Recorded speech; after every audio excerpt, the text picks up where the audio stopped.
Hey everyone, so One Piece chapter 1026 just came out, and this was an amazing chapter. I know I'm not in my usual setup, I'm traveling, we'll be back to the usual setup soon, but the chapter, I think, no matter what, this goes down as one of the best chapters in Onigashima, at least as of late, simply because I think, and I've said this before, but throughout Wano, particularly in Onigashima, the best chapters to me have been when Oda gets to slow down and just focus on a single scene for the majority of the chapter, the scene that is most important.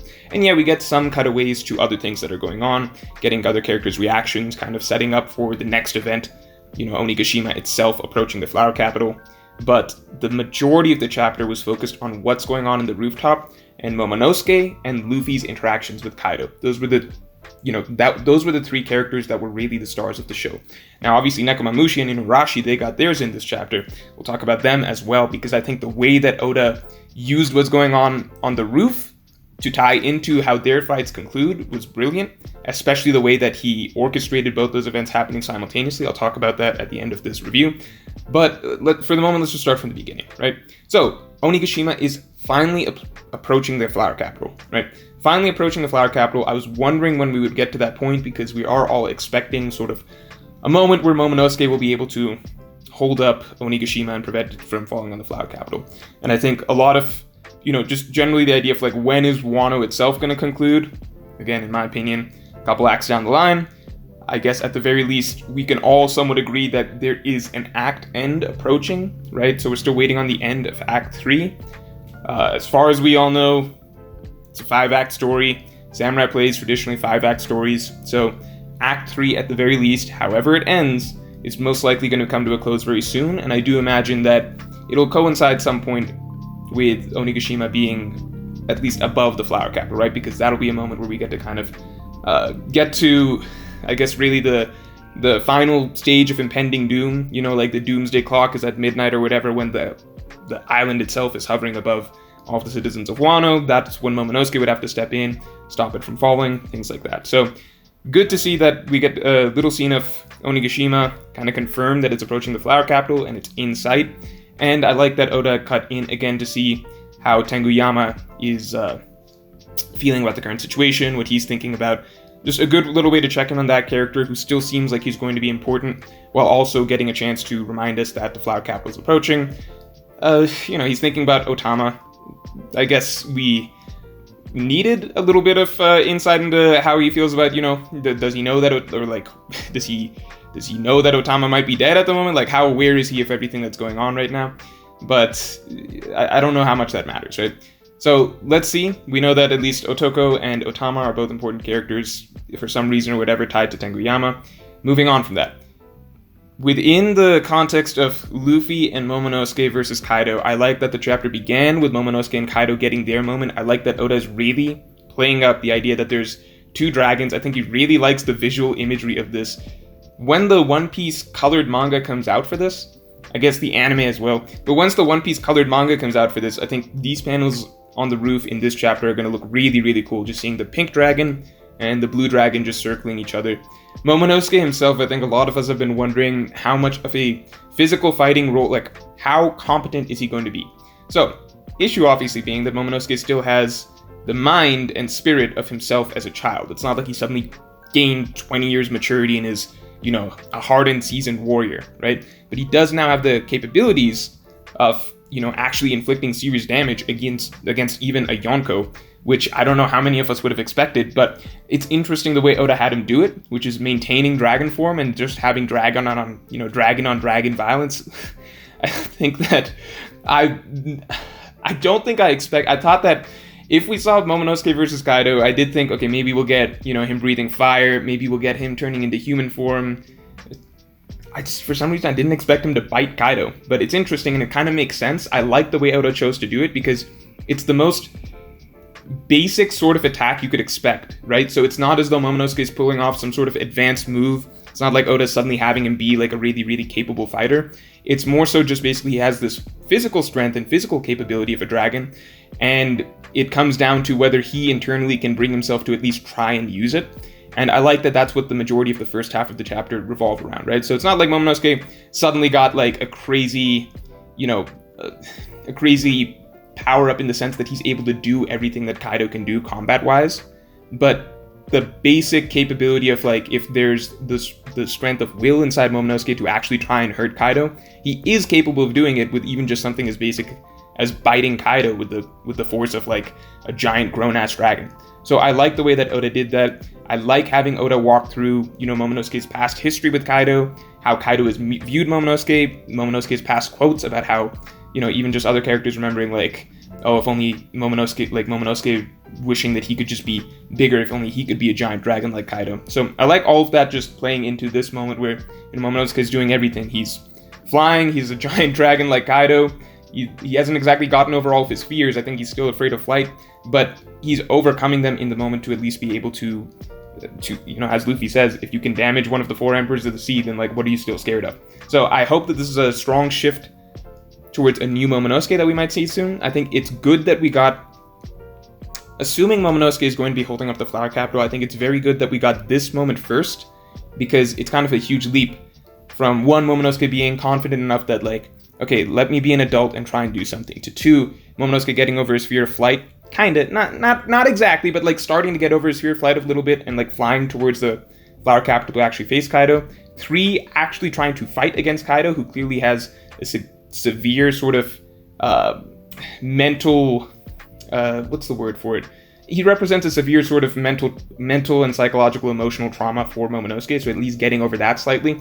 And then all of that finally culminating with Momonosuke being, like, you know, taking that final decisive step of taking it upon himself to basically hold up Onigashima and having confidence in himself to basically create the flame clouds and, you know, protect the people of Wano physically the way his father tried to do. You know, Oden's was obviously more symbolic, holding up the people in the pod. Momonosuke's would be much more literal, but obviously a very strong parallel, and Momonosuke's would in fact be a bigger deal. But you guys get what I'm saying? I think it would have been a huge jump if, like, Momonosuke went straight from, let me take Luffy, drop him off at fighting Kaido, and let me fly down and stop the island from falling. I like the way that Oda did this, where he first has he's having Momonosuke go through, like, certain steps before getting to that point of actually holding up the Flower Capital.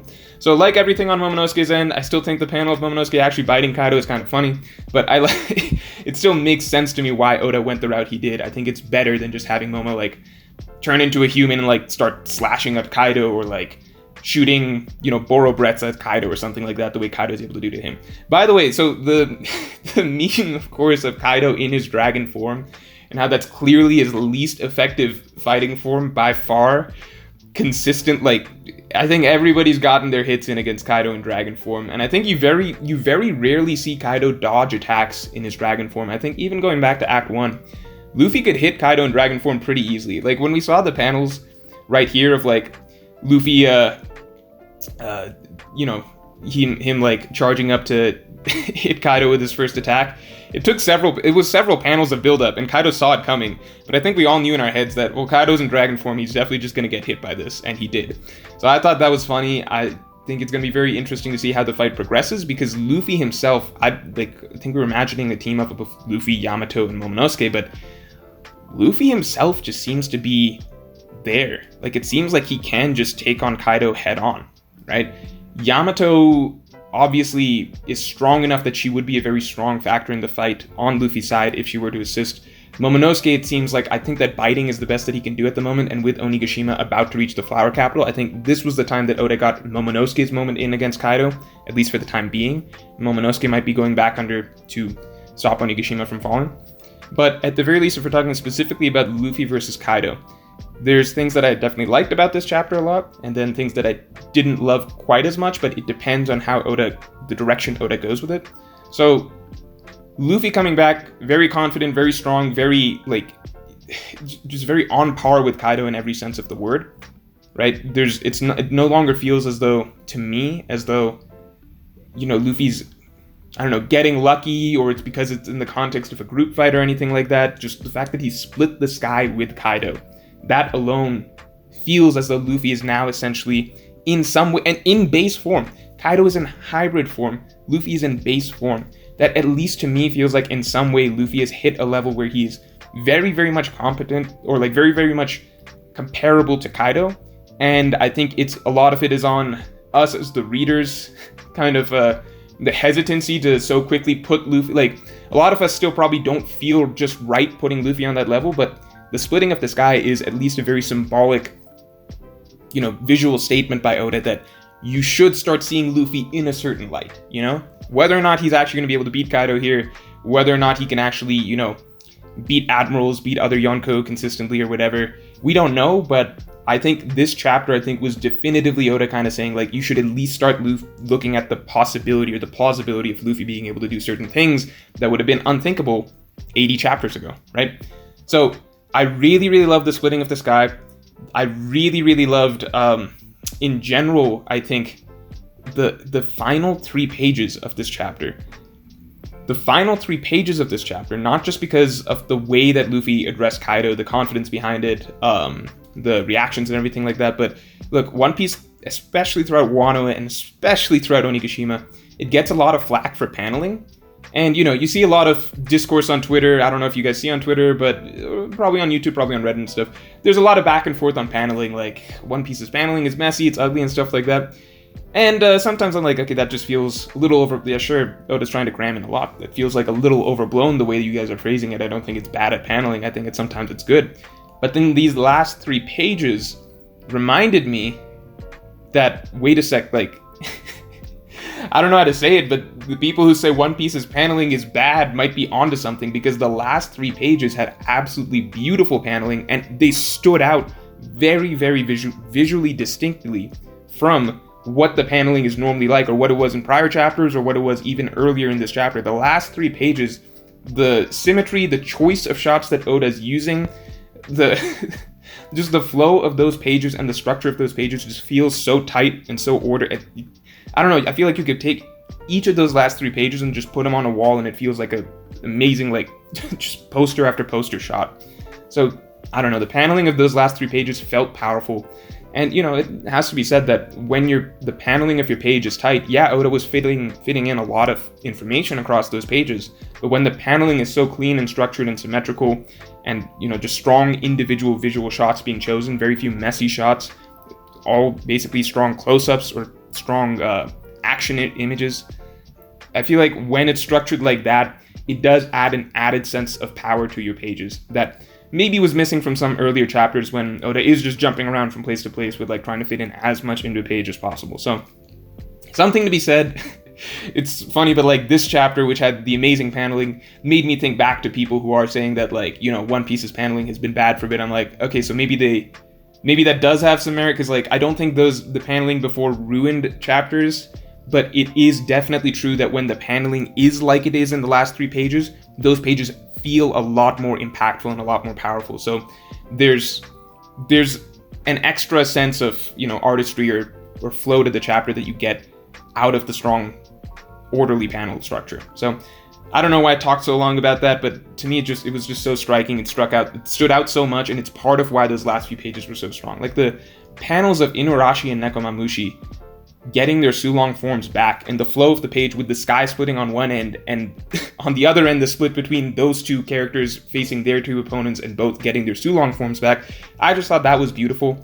And if Oda had the time to be able to think out the flow of each chapter in that manner, like, imagine the power that comes from that's just added to the already great content that we're getting from each chapter. So, just a minor note, but, like, I don't know, the last couple pages, I thought that it was brilliant the way that Oda started the chapter with the moon being hidden by the flame clouds.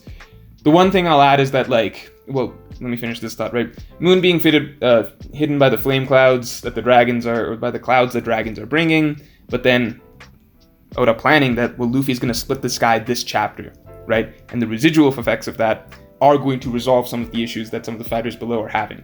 So it's an added impact from Luffy splitting the sky. It literally changes the flow of the battle in a sense, right? So I like the way that Oda planned that out.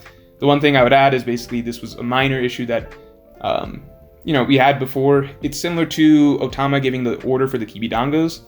I think I generally don't like when Oda quickly introduces a small problem, right? Like a small problem, or not a small problem, like the solution to the problem is presented to us basically roughly at the time that the problem is introduced. Does that make sense? So, for example, when Otama gave the order, right, for the Beast Pirates gifters to switch sides, that was basically the same time that we learned that a lot of the Straw Hat fighters were being overwhelmed because of the numbers of the Beast Pirates. So Otama gave an order to basically shift the flow of the battle to make it so that numbers were no longer a severe advantage for the Beast Pirates. But Oda also only really introduced the fact that, hey, Jinbei's struggling against Who's Who because of the numbers. By the way, numbers, I mean like numbers in terms of like masses of armies, right? Masses of gifters, not numbers like the giant monsters.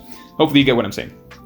But yeah, point being, like, the problem of like Jinbei struggling against multiple characters was basically resolved at the same time as the problem was introduced. Whereas it's generally more effective to basically one chapter show that things are starting to go downhill for the Alliance because of X reason, and then the next chapter showing character being able to come in clutch and resolve that situation for the rest of the rest of the Alliance, right? So similar here, I think it was pretty quick. Like, Oda slipped in that panel early on, those two panels early on, of being like, aha, the moon is blocked for you two, so you guys are basically in trouble, right? And then at the end of the chapter, the sky splitting and that resolving the moon issue, I think it would have generally been much stronger. Not that it wasn't really, really strong as is, but much stronger if, just like last panel, we'd seen Nekamamushi down, Inuarashi down because the moon is, covered up and everything like that. But then Luffy's confident return and the action that he takes right then, it not only brings back hope to the Alliance, but it basically swings the tide of the battle that we had already seen going downhill a little bit ago, right? You guys see what I'm saying? So the flow, just the dramatic flow of like tension being created and then resolved by one character that we're placing our bets on being able to have an impact that just changes the flow of the battle, fixing that point of tension and actually swinging things towards I guess towards the victory, positive side for the Alliance, etc. You guys get what I'm saying, right? So I would have definitely preferred that. The other thing that I did not particularly care for about Luffy's return is basically if you just compare it to Luffy's round 2 versus round 3 versus Crocodile. Luffy right here, it feels like he may as well have not been, the defeat against Kaido, part of it was off-screened, but then the second part of it is that it's essentially exactly the same as what Luffy was saying to Kaido at the end of that round 2, right? So if you go back to the rooftop scenario, like when Luffy told Zoro and everyone to go downstairs, basically it's the exact same framing as that point as it was this chapter. You can compare the two scenarios and it's pretty much very, very similar. So it definitely feels like, I don't know, it felt like the defeat was much more just a time-based inconvenience for Oda to be like, okay, well, we're not going to end the act now, so just remove Luffy from the story and then bring him back, rather than to create some sort of new interaction or new sort of, or bring out a new, more driven side of Luffy. It feels very much similar, right? And usually the defeats for Luffy bring back a new version of Luffy who's driven in some sort of new way, or there's some greater sense of I don't know, a greater degree of how do I say this? I suppose basically there's a new layer to the interaction between him and his opponent that comes out from that prior defeat. So if you don't really know what I'm talking about, just see Luffy versus Crocodile losing the second round. So how the framing of the fight of the second round and kind of just generally the style of interaction that Luffy had with Crocodile, the tone of that whole fight was very different from Luffy coming back the third time. And the things that Luffy was saying the third time, the way he was acting, his spirit the third time, it was all very, very different. And it just felt like he had reached a new level, and it felt like he had progressed in some way that he was now finally actually on par with Crocodile. Whereas, and I'm not talking about physically in terms of fighting, but it felt like Crocodile finally unlocked a new version of Luffy, right? And the tone of that fight is much, much different than the tone of the second fight. So that's my only thing. It felt like with the way Luffy came back, it's cool that he's very confident, but it does feel like it's pretty much exactly the same as it was the second time.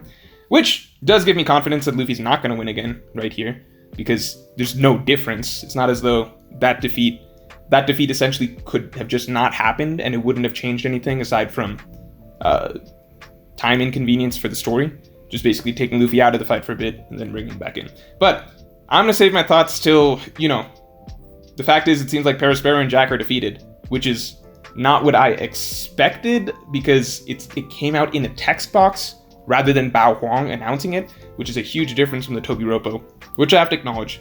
But at the same time, Act 3 has not ended, and until Act 3 is not ended, I think it's very difficult to tell where the direction of the story is actually going. Because again, the way Luffy returned here is not the way Luffy traditionally returns after defeat. So I don't know if he's actually going to beat Kaido right here, but I do like what I saw from Luffy this chapter with splitting the sky. That is probably one of the best moments in Onigashima so far. And again, with the way that Oda juxtaposed it with the defeat of the Minx, I think was or the victory of the Minx was very, very clever. So that's all for this video. I hope you guys enjoyed it, and I will talk to you all later.